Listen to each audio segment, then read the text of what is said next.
Olá, boa tarde. Olá, amigos e amigas, boa tarde. Já vamos começar o jornal chamando a Vanessa Calmon, que está ao vivo para falar do assassinato de um advogado. Edson Faria foi morto em um condomínio em Vila Velha. Boa tarde para você, Vanessa. A polícia já tem uma linha de investigação? Muito boa tarde, Bruna. Boa tarde, Jorge. Boa tarde a todos que nos acompanham de casa. Olha, por enquanto, a Polícia Civil apenas disse que o caso está sendo investigado pela Delegacia de Homicídios e Proteção à Pessoa e que até o momento nenhum suspeito foi detido. A polícia ainda não deu detalhes sobre a investigação que começou imediatamente após o assassinato do advogado Edson Faria dos Santos, de 37 anos. Esse crime aconteceu dentro do condomínio onde o advogado morava com a esposa e também uma filha. Esse advogado ele foi assassinado com 11 tiros. De acordo com a própria esposa da vítima, ele tinha acabado de sair de casa e instantes depois ela escutou os disparos. E quando foi até uma área comum do condomínio, encontrou o marido já caído. Ele foi atingido por cerca de 11 tiros. De acordo com a polícia, com ele ainda tinham dois pentes, de bala, que a gente chama, porque o advogado ele tinha porte de arma, uma arma que possivelmente foi levada pelos criminosos. Testemunhas disseram que seriam dois homens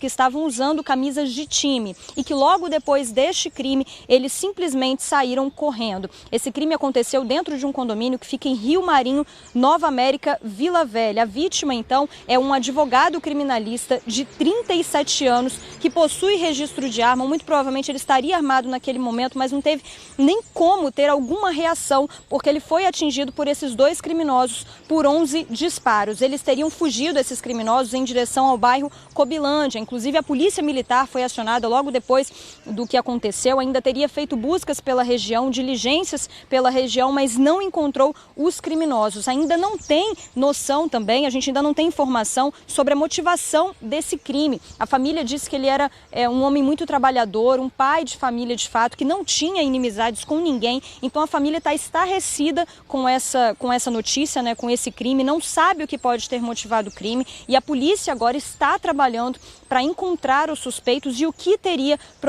levado esses suspeitos a cometerem esse crime. Hoje pela manhã estive lá na porta do condomínio também, a gente percebeu a presença da polícia militar, a polícia estava fazendo estava ali dentro do condomínio conversando com alguns moradores. Muito provavelmente a polícia continua com essas investigações para tão logo prender esses suspeitos. Jorge, Bruna. Agora, Vanessa, 11 tiros, tudo leva a crer que isso é uma execução, né?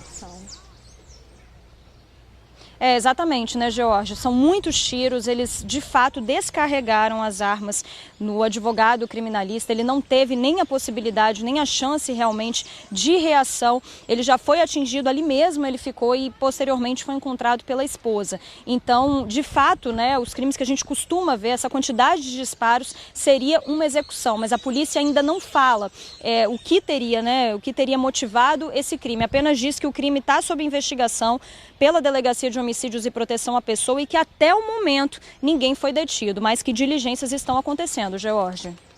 Certo, Vanessa, qualquer novidade, então você volta a chamar a gente aqui. 11 tiros, realmente muita coisa. Valeu, Vanessa, até daqui a pouco. Olha, a gente continua internado em um hospital de Vitória. O bebê que sofreu queimaduras graves depois de derrubar sobre o corpo uma vasilha de polenta. Vamos chamar o repórter Luciano Rosetti. O Luciano, a criança foi socorrida pelo helicóptero da Polícia Militar e está fora de perigo, meu amigo. Boa tarde.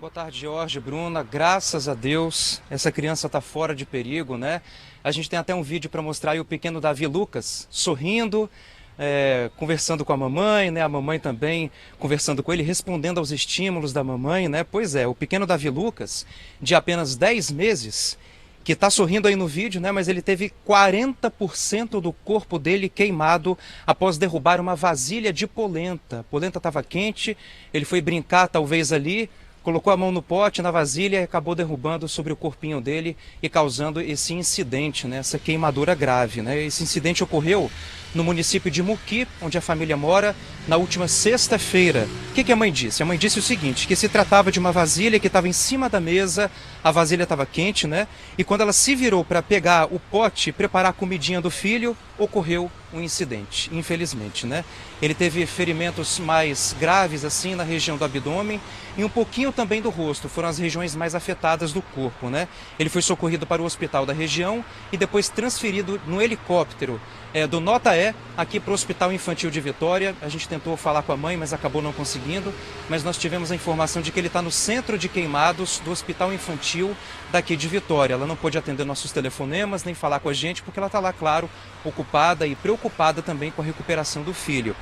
A gente torce agora para a recuperação do pequeno Davi Lucas, né? É aquela coisa, arte de criança, mas ele teve aí 40% do corpo queimado, continua internado no Hospital Infantil de Vitória, no centro de queimados, mas graças a Deus está fora de perigo e a gente, claro, como eu disse agora há pouco, torce e muito pela recuperação dele. Não é isso? Volto com vocês.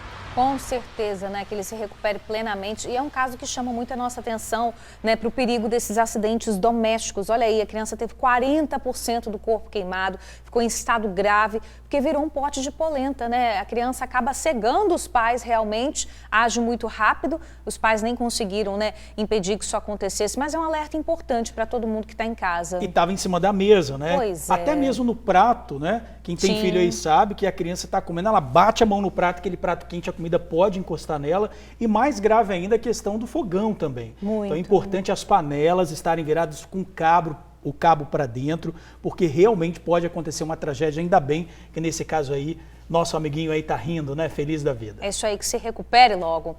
Olha só, vamos seguir. Bota aí na tela, por gentileza, a foto de uma jovem. A gente vai ver agora. É a Fernanda da Silva Pereira. Ela tinha 23 anos, foi morta com 7 tiros. O motivo, gente, seria uma disputa por uma herança. Uma disputa por uma herança e o principal suspeito do crime é o irmão da vítima. Suzy Faria já vai entrar aqui agora e traz mais detalhes para a gente desse caso. Boa tarde, Suzy. Boa tarde, George. Boa tarde, Bruno e amigos do TN.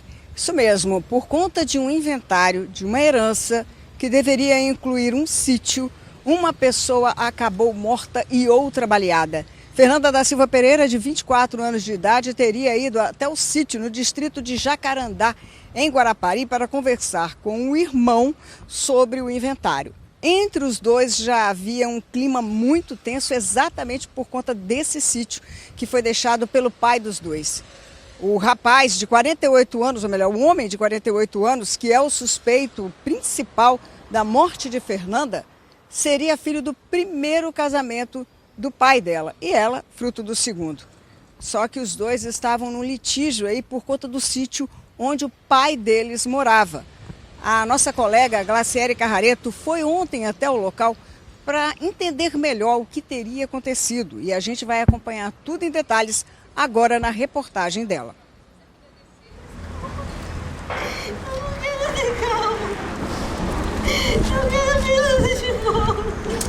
O desespero é da mãe e da namorada da estudante de direito Fernanda da Silva Pereira, de 24 anos. As duas presenciaram Fernanda sendo assassinada em um sítio em Jacarandá, zona rural de Guarapari. A universitária foi atingida por 7 tiros. Ela foi ao sítio conferir se o local estava sendo bem cuidado pelo irmão mais velho. Ela era inventariante do processo que está correndo e ela queria saber a situação do sítio, se estava sendo bem cuidado. E a gente foi lá na paz, sem querer confusão, sem querer tumulto, sem querer briga com ninguém. O irmão dela estava com um facão na mão. E aí eu pedi o tio dela para que ele corresse e fosse na frente tentar se apaziguar. E aí ele soltou o facão, ele foi para dentro de casa, ele pegou a arma, foi muito rápido e já voltou. Como ela estava de frente para a porta, ela tomou o primeiro disparo na barriga e ele também acertou o tio dela várias vezes. A namorada de Fernanda chegou a implorar pela vida da universitária. Me ajoelhei na frente dele e pedi para que ele não atirasse mais. E a todo tempo ele gritando, mandando a gente sair, a esposa dele dizendo que não era pra gente ter ido lá. Em momento algum ela esboçou qualquer reação, ela não tentou impedir o marido dela. Ao ver a universitária ferida, a namorada tentou salvá-la, mas o esforço foi em vão. Eu peguei ela com a ajuda da mãe, a gente pegou ela no colo, a gente desceu a escada, desceu uma ladeira, encostou ela no carro e ela perdendo muito sangue. E eu tirei a minha blusa, coloquei na barriga dela para tentar estancar o sangue. E eu levantei com as mãos para o alto, eu pedi, pelo amor de Deus, para que ele parasse e a gente só queria a chave do carro. Porque até então, aparentemente, estava em posse dele, ele não queria devolver. Eu e a tia dela, nós entramos na casa para tentar pegar a chave. E quando eu saí de perto dela, ele deu outro disparo que acertou o braço dela. O motivo disso tudo é esse sítio. O imóvel faz parte de uma disputa entre Fernanda e os 4 irmãos. O processo de partilha de bens começou em 2020, quando o pai deles morreu. Fernanda sempre fez muita questão do sítio, pois foi onde ela cresceu e o pai morou antes de morrer. Desde que o irmão soube da partilha, ele veio morar aqui e se apossou do lugar junto com a esposa. Foi esse irmão que atirou em Fernanda e tirou a vida dela. Deveria ter uns 3, 4 meses que ele estava morando no sítio. Uma advogada tinha até entrado com uma petição para pedir para que ele desocupasse, né? E ele não deixava ninguém chegar lá, ele estava tomando conta de tudo, mas ao mesmo tempo ele não estava tomando conta de nada, porque o sítio ele estava todo largado. E a Fernanda, ela cresceu naquele lugar. O pai dela morou ali, ela perdeu o pai em 2020 e ela amava aquele lugar porque ela tinha lembranças.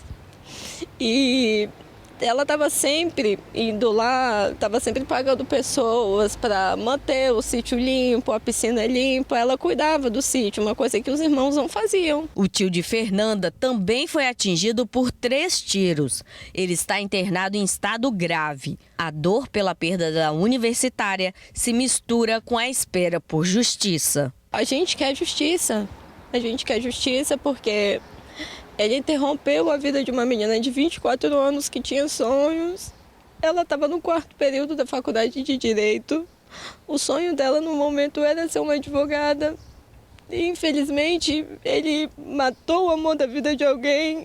Ele matou a filha de alguém. Ele matou a nora de alguém, a cunhada de alguém. Fernanda tinha família. E ele, infelizmente, interrompeu tudo isso. São várias as versões sobre como o fato aconteceu. Nós tivemos acesso às informações que foram geradas nos primeiros momentos em que a polícia foi acionada e depois com uma declaração que foi passada via internet pelo irmão dela para a polícia. Nesses casos, a informação é de que depois que entraram na casa, o clima entre Fernando e o irmão esquentou.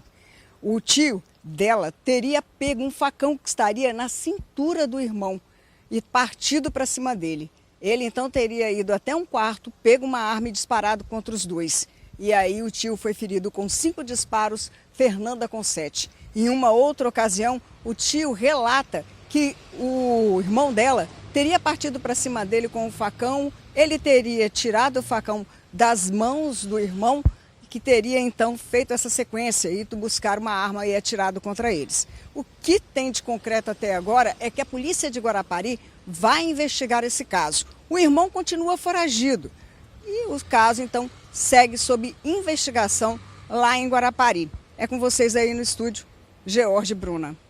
Ô Suzy, a esposa dele, né, a nora da vítima, também estaria sendo acusada de pegar o facão no meio da confusão e fazer ameaças também. Ela também continua foragida? Ela teria se apresentado à delegacia de Guarapari, onde relatou a visão dela de tudo aquilo que aconteceu. Nós só não sabemos se ela foi detida ou se ela foi posta em liberdade após assinar um termo circunstanciado. George, foragido mesmo, só o marido dela, o irmão da vítima. Valeu, Suzy. Obrigado. Uma tragédia em família, né? Suzy, obrigada. Até daqui a pouquinho, amiga. Olha só, gente, na Serra, uma idosa foi arremessada para fora do veículo e o cachorro da família morreu depois que o motorista bateu contra um poste.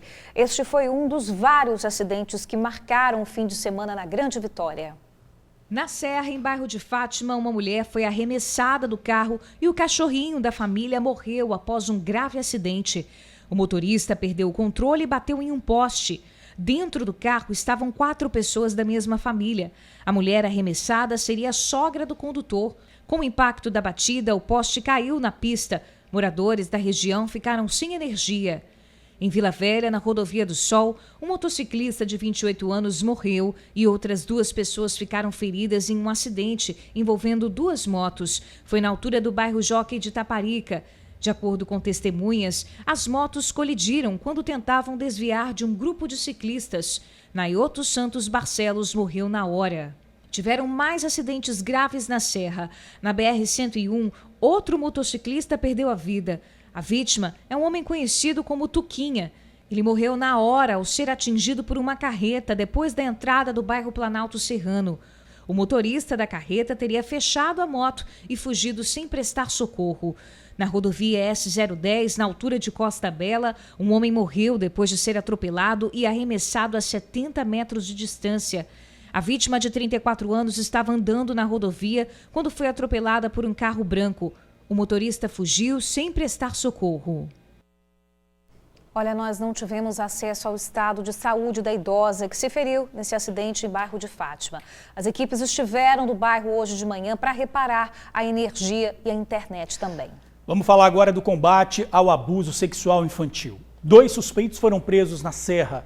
Um deles armazenava no celular imagens compartilhadas na internet envolvendo aí esse crime repugnante, Bruna. Pois é, Vanusa Santana está na área, o outro suspeito estava armado. Ô, Vanusa, você vai falar ao vivo com o delegado que está acompanhando esse caso, né, minha amiga? Bem-vinda aí. Boa tarde a vocês aí no estúdio, boa tarde ao pessoal que nos acompanha de casa. Exatamente ao meu lado está o delegado Breno Andrade, ele que é o titular da Delegacia de Repressão aos Crimes Cibernéticos. Na última semana, 2 pessoas foram presas, 2 homens foram presos aí sob suspeita de estarem ligados aí à exploração e abuso sexual de crianças por meio da internet. Uma dessas pessoas presas é um funcionário público da Prefeitura da Serra, ele tem 54 anos. Eu vou conversar com ele agora. Delegado, muito boa tarde para o senhor. Explica para a gente, na casa desse rapaz, desse funcionário público aí da Serra, foi encontrado evidências de que realmente ele vinha cometendo esse tipo de crime? Boa tarde, Vanusa, boa tarde, Bruna, George, boa tarde a todos. Sim, ao chegarmos ao local, inicialmente ele não quis colaborar com a polícia, ele não quis passar senhas ali dos seus dispositivos eletrônicos. Em função de nós estarmos com um perito da Polícia Técnico-Científica, conseguimos obter êxito em desbloquear o aparelho e visualizamos ali de pronto imagens relacionadas à exploração sexual infantil, vídeos de meninos, de crianças sendo abusadas. Imediatamente foi dada a voz de prisão em flagrante a essa pessoa, ele foi conduzido à unidade policial e foram feitas as medidas de praxe. E também localizamos com ele um indivíduo de 44 anos, irmão dele, na verdade, em posse de uma arma de fogo, uma carabina .38 de calibre permitido. Ele também foi conduzido considerando que a arma estava com ele de forma irregular.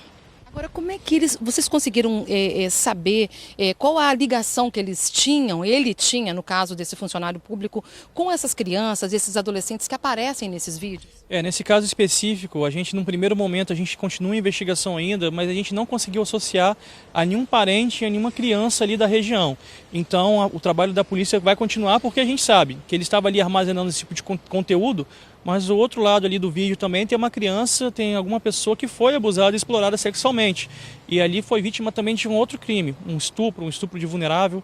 Então a gente está verificando isso para ver se de fato é alguma pessoa ali do entorno desse criminoso. Nessa operação já foram presas 5 pessoas. 2 homens, tinham algum tipo de ligação com as vítimas, com essas crianças. É isso justamente que vocês devem investigar, não é isso, delegado? Isso, um desses homens que a gente prendeu aqui na Operação Predador, essa é a 3ª fase, um deles era na verdade pai da criança e o outro tinha um contato ali na vizinhança com essa criança. Então a gente sabe que o pedófilo age da seguinte forma, ele começa às vezes ali armazenando um conteúdo, depois compartilhando o conteúdo, e se ele tiver a oportunidade de ficar sozinho com uma criança, é capaz de ele abusar dessa criança. Isso que a gente tenta evitar investigando eles e fazendo a prisão antes disso acontecer. Óbvio, não é fácil fazer essa identificação, a criança tem que passar por um processo de psicólogo, um atendimento, para saber se de fato está sendo abusado. E cabe dizer, em relação a um dos presos da Operação Predador, na segunda fase, posteriormente aqui a divulgação, embora a foto dele e o nome não tenha sido divulgado, uma mãe associou a esse indivíduo como ele tivesse abusado de uma criança também, ou seja, uma outra vítima. Infelizmente a gente agora tem essa questão da lei que não permite divulgar a foto e o nome do indivíduo, né? Mesmo às vezes a gente chegando na residência encontrando 1.000, 2.000 fotos, imagens de vídeos dessas pessoas, a gente, para interesse público, a gente não pode divulgar, o que atrapalha a investigação. Mas a polícia está aí para trabalhar e a gente está mostrando serviço com essas operações e vamos continuar realizando. Pois é, esses 2 homens que foram presos na última semana, a justiça acabou aí arbitrando fiança para os 2. O que foi preso com arma foi arbitrado uma fiança de R$ 3.500 e o outro R$ 60 mil. Ele pagou, os 2 pagaram e acabaram sendo liberados, não é isso, delegado? Isso, a gente fixou uma fiança de R$ 60.600, na verdade é a maior fiança que a gente já fixou aqui na unidade policial. Ele pagou essa fiança, ele vai responder, ele não ficou preso, mas ele vai responder pelo crime. Isso aí é até uma crítica que a gente fala também em relação à lei, um crime tão grave quanto esse permitiu o arbitramento de fiança, né? Então, assim, às vezes o criminoso comete essa barbárie e sai primeiro, inclusive, do que os policiais que estão trabalhando na operação da delegacia. Então, a gente, óbvio, fixa a fiança, a gente tem que fixar um valor que não pode, infelizmente, ser exorbitante, porque a lei fala que ele tem que poder pagar essa fiança, senão, inclusive, a autoridade policial pode responder por um abuso de autoridade. Fica a crítica, mas aí cabe aos legisladores mudarem a lei para tornar a lei mais severa. Muito obrigada, delegado. Um verdadeiro absurdo, né? Um crime dessa magnitude e as pessoas serem liberadas. Volto com vocês aí no estúdio. É aquela coisa, né? A polícia prende, a justiça solta. Fica nesse eterno vai e vem, realmente fica difícil, complicado o trabalho da polícia, assim, combater esse tipo de crime tão grave, né? Vanusa, obrigada aí pelas informações, agradeço também ao Dr. Breno Andrade. Olha, gente, a Polícia Rodoviária Federal flagrou um homem transportando drogas no cilindro de um compressor de pintura. A abordagem ao suspeito aconteceu na BR-101 durante uma fiscalização de rotina. O motorista estava bem nervoso e acabou levantando suspeitas. Durante a revista ao veículo, o cilindro foi encontrado e dentro dele 10 quilos de cocaína distribuídos em 9 tabletes. Armas também estavam no carro. O homem disse que é de Goiás e confessou que receberia 3 mil para entregar a droga a um traficante de Itapuã.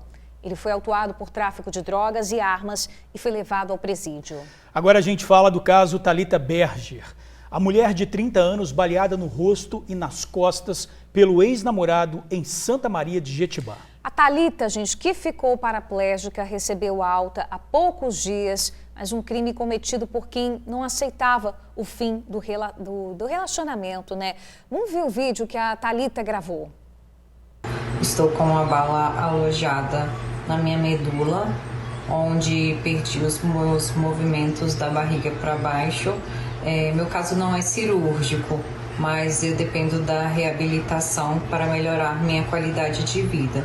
Tive alta há 2 dias e minha mãe cuida de mim em tempo integral.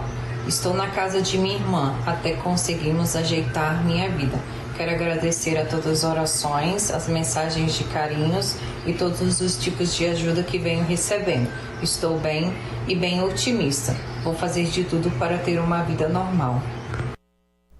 E a gente vai ficar sempre na torcida por você, né, Thalita? Agora, para a gente relembrar, esse crime aconteceu no dia 21 de outubro. A Thalita foi baleada pelo ex-namorado, o vendedor de carros Elton Poná, de 36 anos. Antes de cometer o assassinato, antes de cometer o crime, né, gente? O rapaz fez uma postagem dizendo que iria para o lado do pai e que não poderia deixar a mulher que amava longe. Depois de publicar isso, Elton foi até a casa de Thalita, atirou nela e em seguida tirou a própria vida. Mesmo ferida, a jovem ligou para a mãe e pediu socorro. Ela ficou 12 dias internada.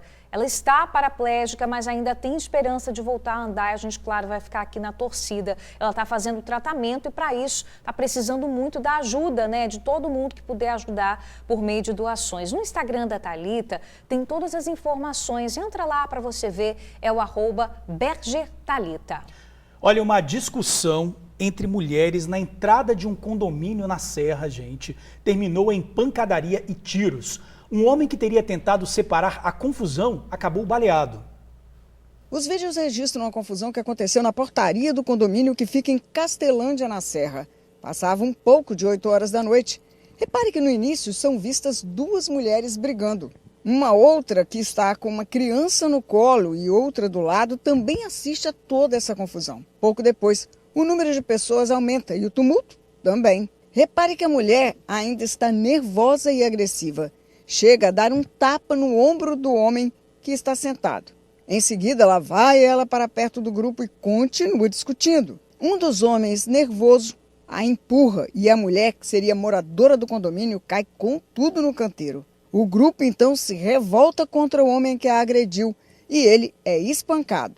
Pois é, vocês podem ver que toda a confusão aconteceu logo depois que a menina foi empurrada e caiu ali no canteiro.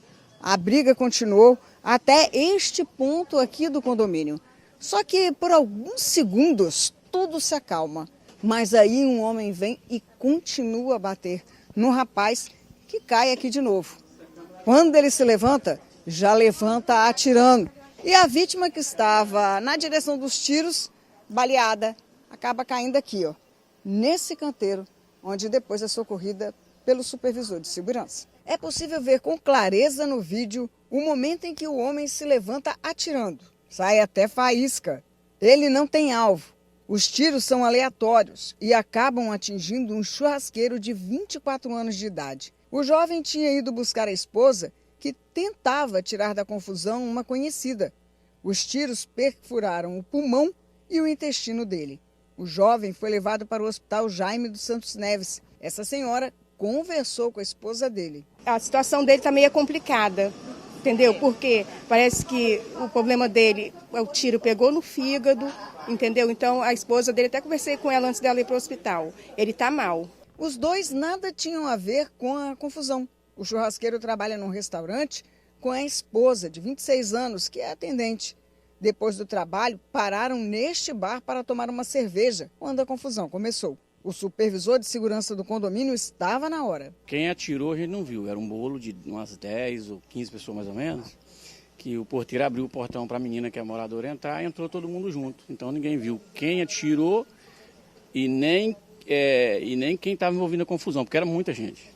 Segundo ele, só uma pessoa de toda aquela confusão é moradora do condomínio, justo a que é empurrada pelo atirador. Os outros seriam parentes dela que estão de visita no apartamento e ainda há quem era desconhecido de todos.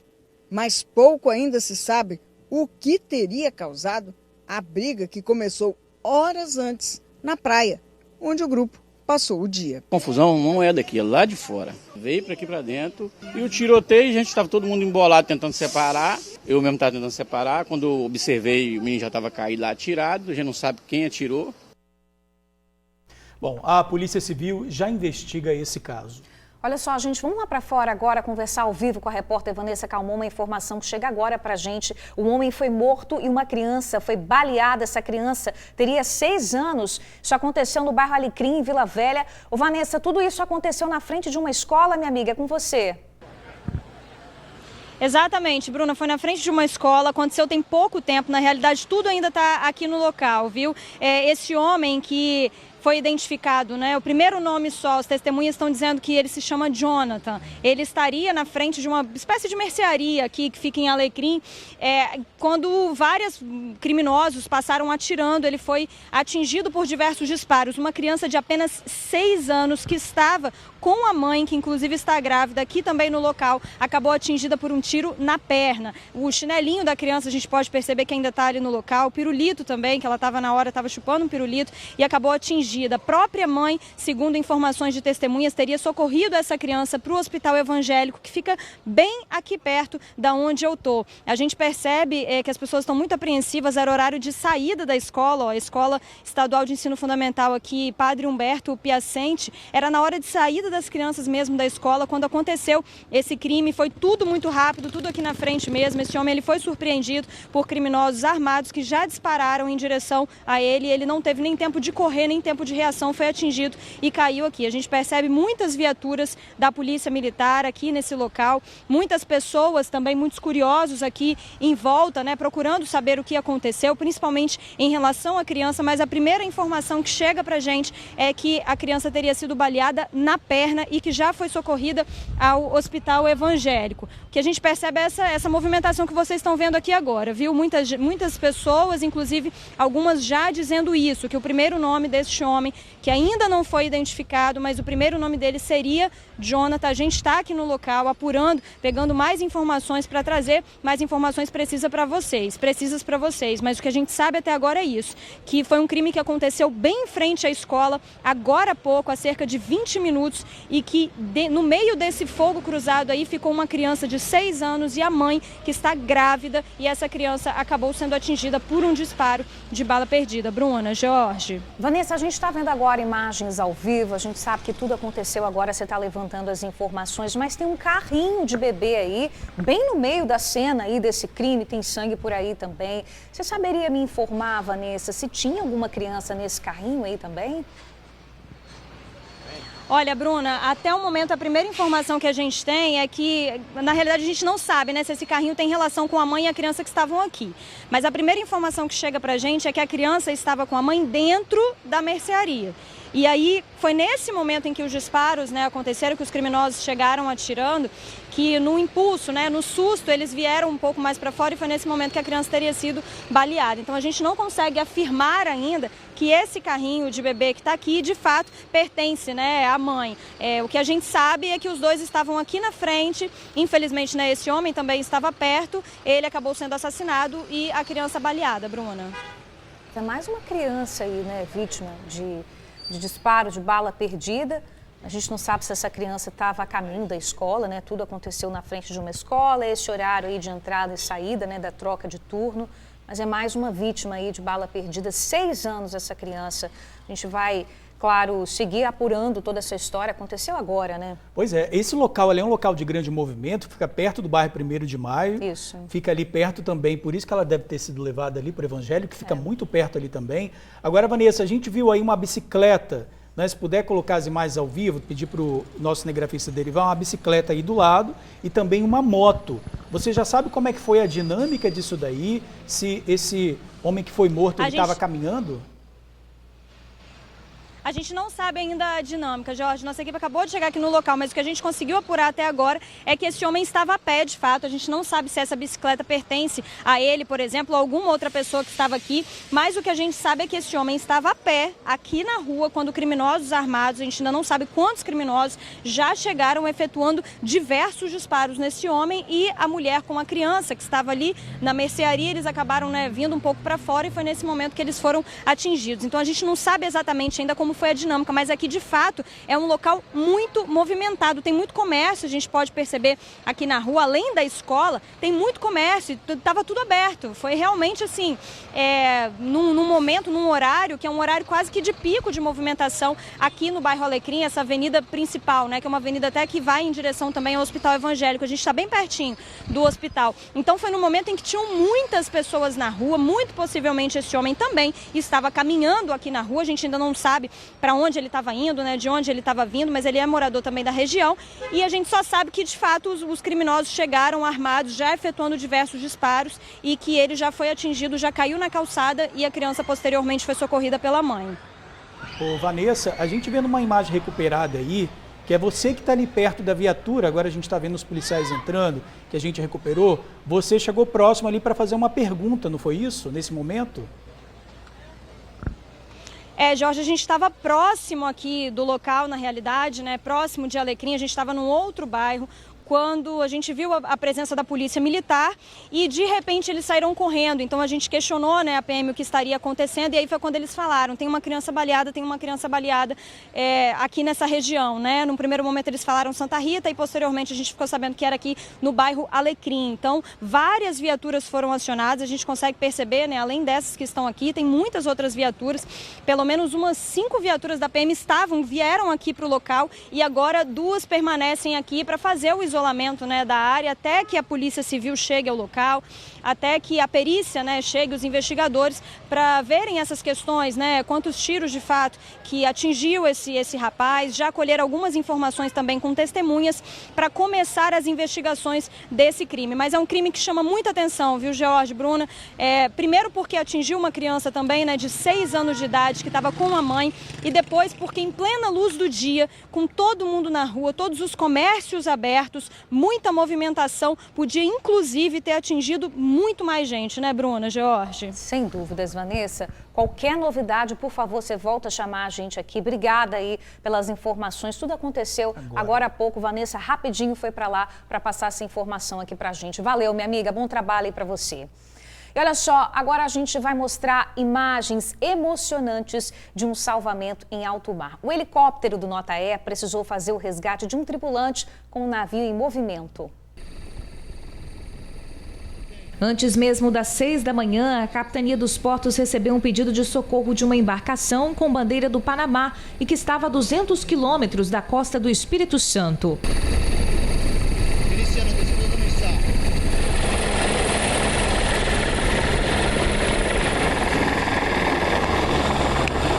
Luciano dos Santos, de 29 anos, era o vistoriador do navio. Ele estava com crise aguda de cálculo renal e era quem precisava ser resgatado. Mas como a região onde o navio estava não tinha área de pouso, o resgate do tripulante precisou ser feito em movimento.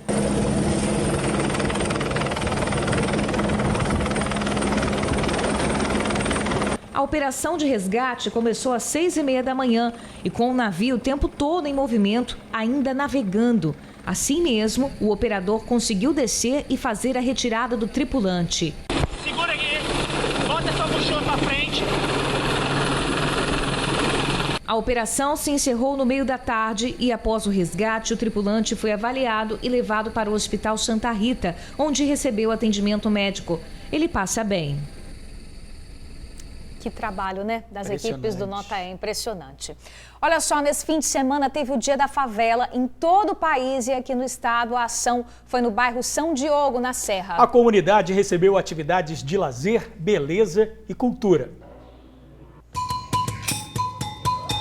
Música no batuque e na criatividade do Wilbert.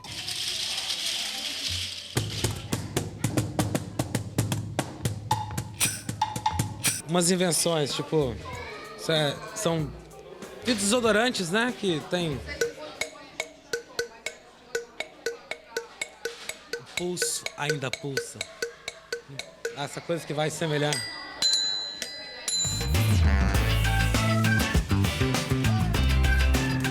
Legal, né? Instrumentos não faltam. O final de semana foi dedicado à favela e a tudo que ela oferece.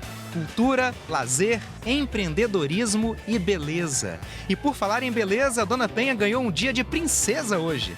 Nunca pode pagar um salão, né? Aí aproveitaram o dia de hoje, né? Me colocaram aqui para passar o dia de princesa. E a pedicure fica feliz da vida em fazer o melhor para o próximo.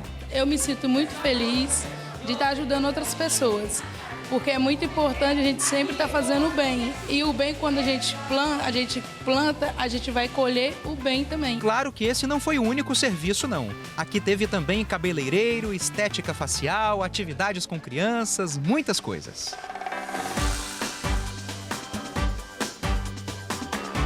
Essa oficina que eu trouxe é de Pilates, então para trazer um pouquinho de vitalidade para as crianças acordarem, estar com mais flexibilidade, mais agilidade, poder participar das outras atividades. A ação aconteceu no bairro São Diogo, na Serra, e foi organizada pela Central Única das Favelas, no Brasil inteiro. Hoje, Dia da Favela, para nós é um dia muito especial, porque nós estamos fazendo aqui a demonstração daquilo que a favela tem de melhor, né? Que é a arte, que é a cultura, que é empreendedorismo, e é isso que ela tem para mostrar e incentivar outras pessoas a desenvolver também.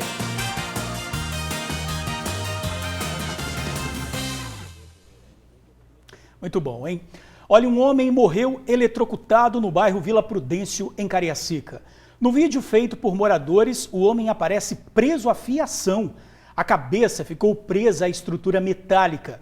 Ele não resistiu a uma forte descarga elétrica. Ainda não há informações sobre o que teria levado a vítima a subir no poste. O SAMU chegou a ir ao local, mas nada pôde fazer. A cena forte, né, gente? Chamou aí a atenção dos moradores que aguardavam a chegada dos bombeiros. Que tristeza. Olha só, pausa rápida no TN1 e já você vai ver um alerta importante, viu? Um apartamento pegou fogo e o incêndio teria sido provocado pelo pisca-pisca da árvore de Natal. E para você que busca oportunidade de emprego, se liga nas ofertas que o TN1 traz em 1 minuto. E ainda a corrida Tribuna Ruas da Cidade foi bonita demais, hein, amigos? Nós vamos te mostrar tudo isso e muito mais. Fique com a gente. TN1 de volta, hein? Órfãos de vítimas de feminicídio podem receber um salário mínimo em Vitória. O projeto de lei apresentado pela Prefeitura da capital foi enviado à Câmara dos Vereadores. Luciano Rossetti está ao vivo com o prefeito Lorenzo Pasolini e traz as informações sobre o projeto. Boa tarde para vocês, Luciano.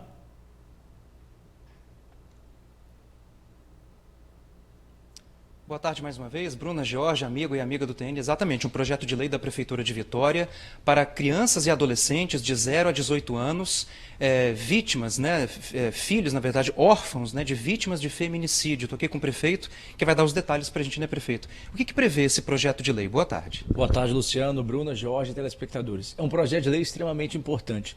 Nós notamos que na prática, com o feminicídio, infelizmente, nós temos uma vida perdida, que é a vida da mãe, e o pai, o companheiro, acaba preso pela prática desse crime. E onde ficam essas crianças, esses jovens? Na prática, eles ficavam absolutamente desassistidos. Não tinham pai, não tinham mãe.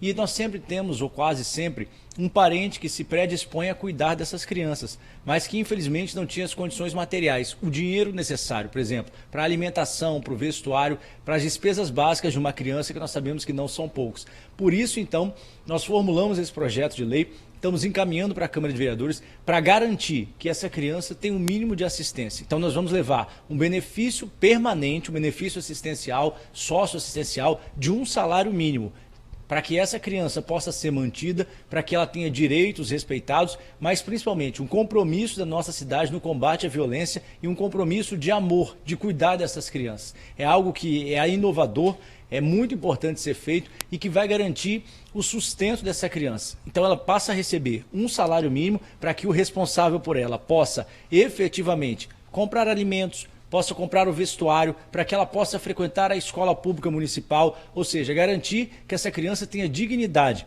Ela já perdeu o pai, que está preso, e a mãe, que infelizmente faleceu. Então, são vidas extremamente sofridas, vidas extremamente difíceis, e nós queremos mitigar, diminuir um pouco essa dor e também dar uma colaboração para que o futuro dessas crianças seja muito melhor. Na prática hoje, infelizmente, o que acontece? Elas acabam sendo tratadas por parentes, mas que não têm condição sequer de se manter, ou seja, são famílias extremamente, histórias de vida extremamente sofridas, famílias que têm poucas posses. Nós queremos colaborar, ajudar, ser mais um elemento de transformação social na vida dessas crianças. Então o que falta agora é esse projeto de lei passar na Câmara de Vereadores, né? Isso. Nós vamos encaminhar essa semana o projeto à Câmara. A Câmara vai apreciar, vai analisar, vai ver se o projeto é bom realmente. E sendo aprovado, ele volta para a Prefeitura para nós sancionarmos. E a partir daí, então, nós vamos garantir esse benefício. É muito importante. É um salário mínimo que vai salvar vidas, porque cada criança dessa...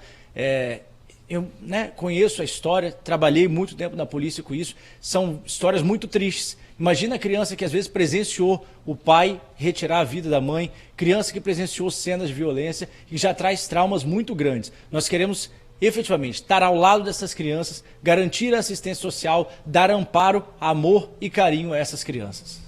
Bem, prefeito Pasolini, muito obrigado por seus esclarecimentos aqui ao vivo. Então vamos aguardar, que esse projeto seja apreciado pela Câmara de Vereadores e que porventura passe, para que essas crianças e adolescentes, a princípio desamparadas, possam ter aí algum amparo, um valor de um salário mínimo, como o prefeito bem esclareceu.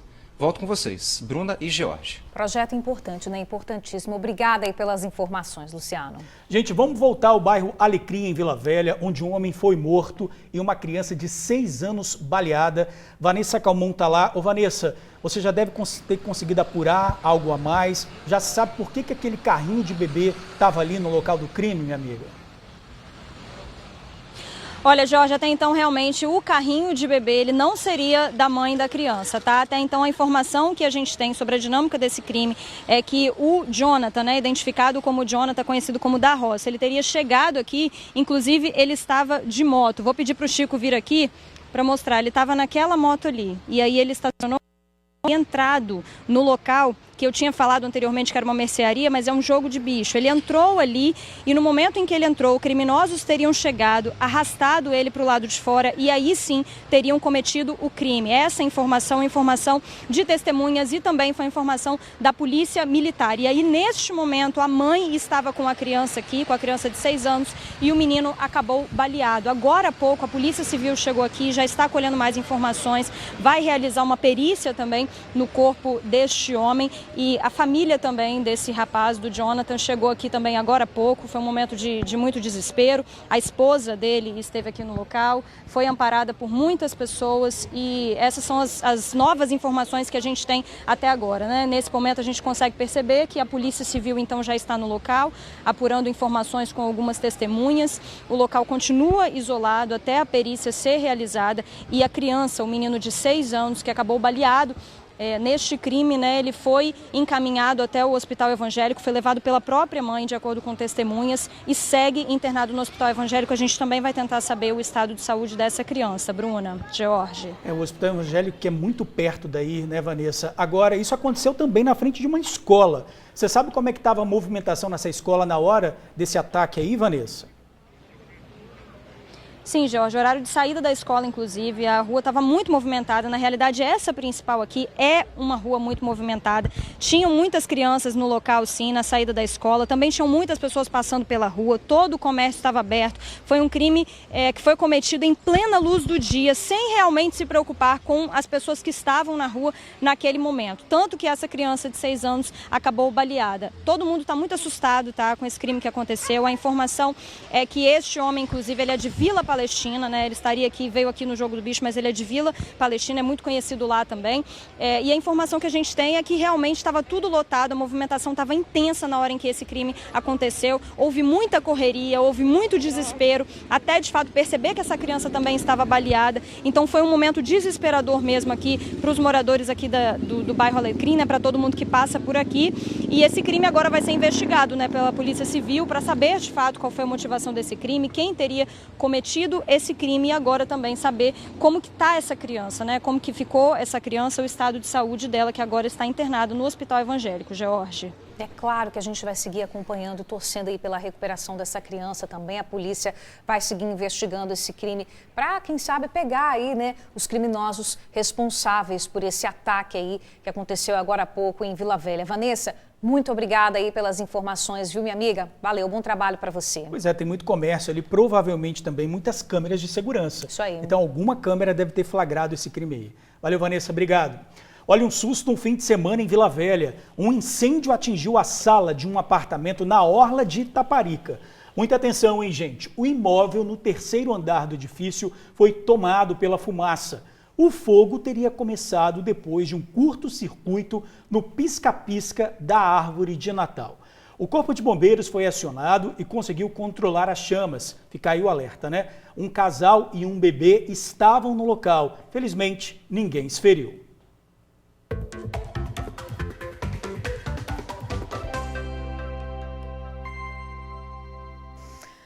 Cine da Serra começa a semana com 254 vagas de emprego disponíveis, hein? Essa aí é para você que está precisando voltar ao mercado de trabalho. Motorista de ônibus urbano, mecânico industrial, auxiliar de limpeza, ajudante de cozinha, auxiliar administrativo e muitas outras oportunidades por lá também. Acesse maisemprego.serra.es.gov.br para conferir os detalhes. Já o Cine de Vitória também está recheado aí de oportunidades, são 398 vagas, alinhador de pneus, zelador, operador de caixa, atendente de padaria, administrador e muito mais. Os detalhes estão no site trabalhavix.vitoria.es.gov.br. Pois é, né, Bruna? A gente está falando de emprego e aqui no estado, só no Espírito Santo, são 174 mil capixabas que estão desempregados. Para facilitar o acesso dos moradores de Cariacica às vagas disponíveis na Agência do Trabalhador, a Prefeitura fez uma parceria. É muito bom, tá? Os serviços da agência vão ser oferecidos no CRAS do município. Hoje a seleção é feita em Padre Gabriel. Com os documentos na bolsa e confiança no coração, Dona Lídia veio tentar uma vaga de emprego. Eu vim aqui hoje, que está marcado para segunda-feira, né? Aí eu vim aqui tentar uma vaga. Na verdade, hoje foi a oportunidade que veio até ela, né? A Agência do Trabalhador de Cariacica está oferecendo serviços no CRAS de Padre Gabriel. Dona Railda também veio correndo para cá assim que soube do serviço. Ela tem experiência em várias áreas, mas o que gosta mesmo é de trabalhar na cozinha. Eu estou torcendo para conseguir uma vaga. Ajudante de cozinha, serviços gerais, faxina, limpeza, entendeu? Outro que está na fila é o Luiz. Ele está há 2 anos desempregado fazendo bicos na área de pintura, mas a paixão dele é a informática. Também tem formação em técnico de informática, eu não consegui uma oportunidade porque não tenho experiência, né? De acordo com a Pesquisa Nacional por Amostra de Domicílios, o PNAD, existem 174 mil capixabas desocupados, o que dá 8% da população do Espírito Santo. É muita gente precisando de uma oportunidade no mercado de trabalho.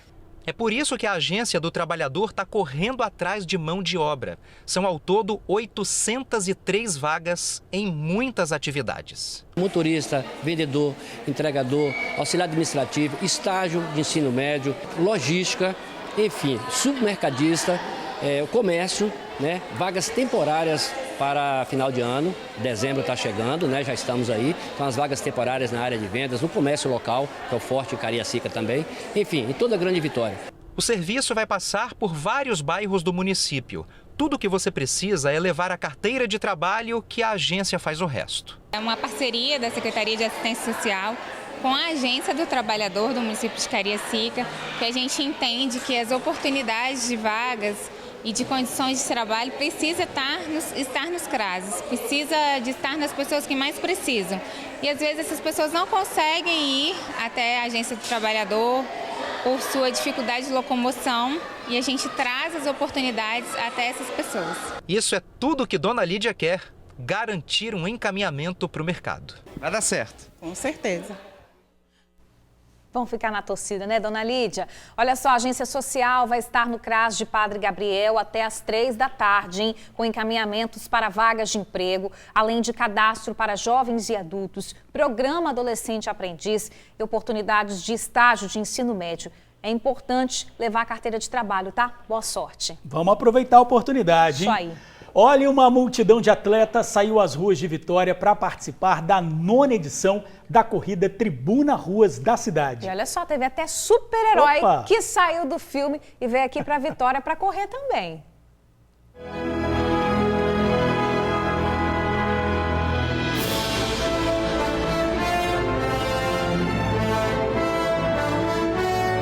Momentos antes da largada, aquecimento, preparação, alongamento e aquela resenha com um sorriso no rosto que não tem idade. Ó, turma boa, aquecendo, preparando.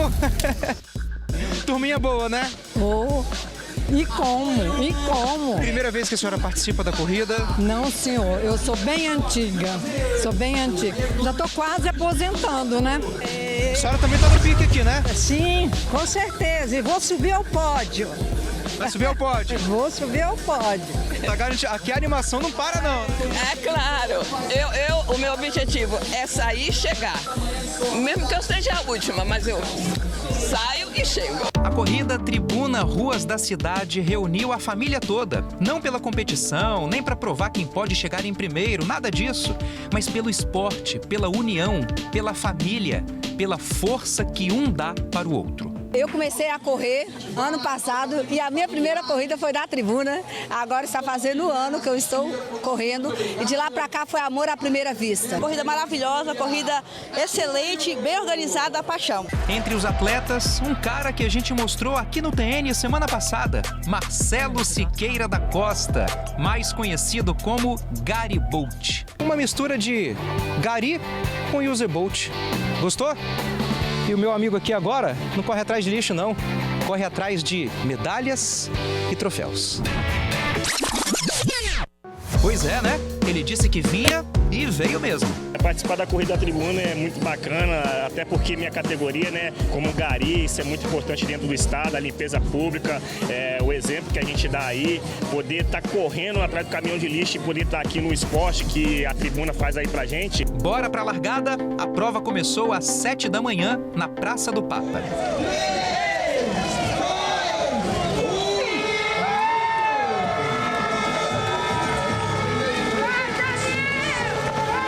A prova teve 2 trajetos, um de 5 quilômetros com retorno próximo à Prefeitura de Vitória e outro de 10 quilômetros com retorno no Porto da capital. Depois de cerca de 15 minutos, os primeiros colocados da prova mais curta começaram a chegar. E por volta de 33 minutos de prova, a galera dos 10 km chegou para a festa. Os primeiros 5 colocados em cada uma das 13 categorias receberam troféus. E todo mundo ganhou uma medalha de participação. Franciele Pereira foi a vencedora dos 10 quilômetros entre as mulheres. Primeira vez que eu participo da Corrida da Tribuna, né? Para mim é uma honra. O percurso foi muito difícil, mas graças a Deus eu consegui. E o nosso amigo Garibaldi venceu os 10 km masculino. Deus é tão maravilhoso e eu consegui fazer uma boa prova aí, correndo normal e chegar em primeiro lugar. E teve gente que veio de longe só para prestigiar. Seu Paulo e Dona Socorro vieram de Altamira, no Pará. No Pará, exatamente. Viemos só para correr e visitar uma amiga aqui. Primeira vez?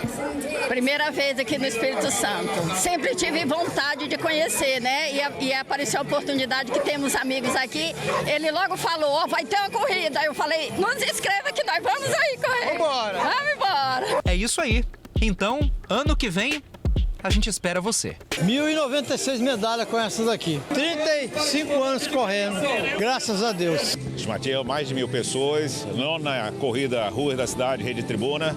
Então é o momento de só confraternização e alegria pelo 9º ano fazendo ininterruptamente a Corrida da Tribuna.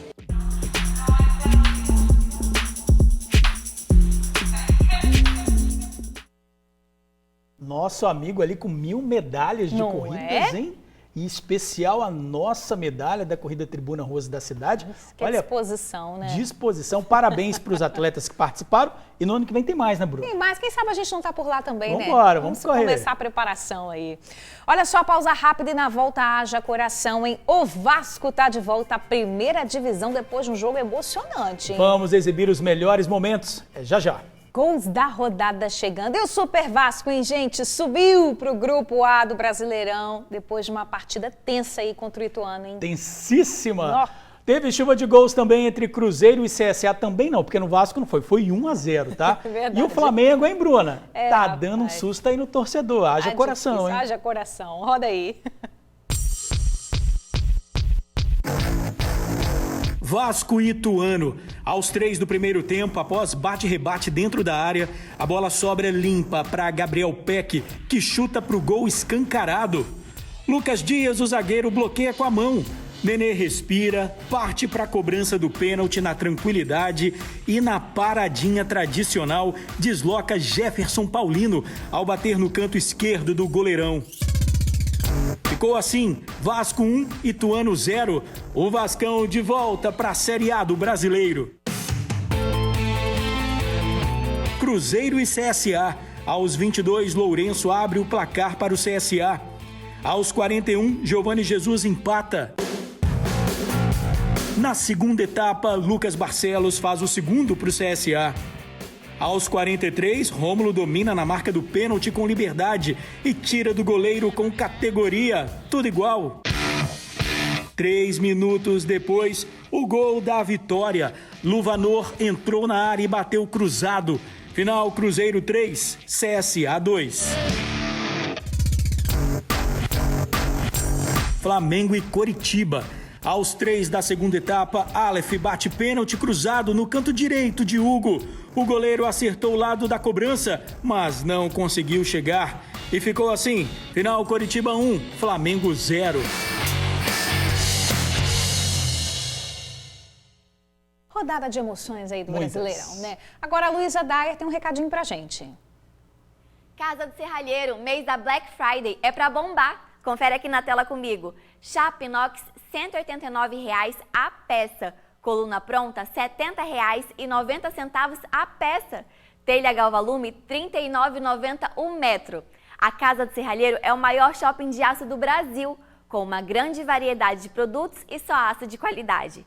Além da entrega mais rápida do estado, o atendimento por aqui é VIP. Recebemos o seu projeto e, junto com os nossos especialistas, recomendamos o melhor custo-benefício. A Casa do Serralheiro joga junto com você.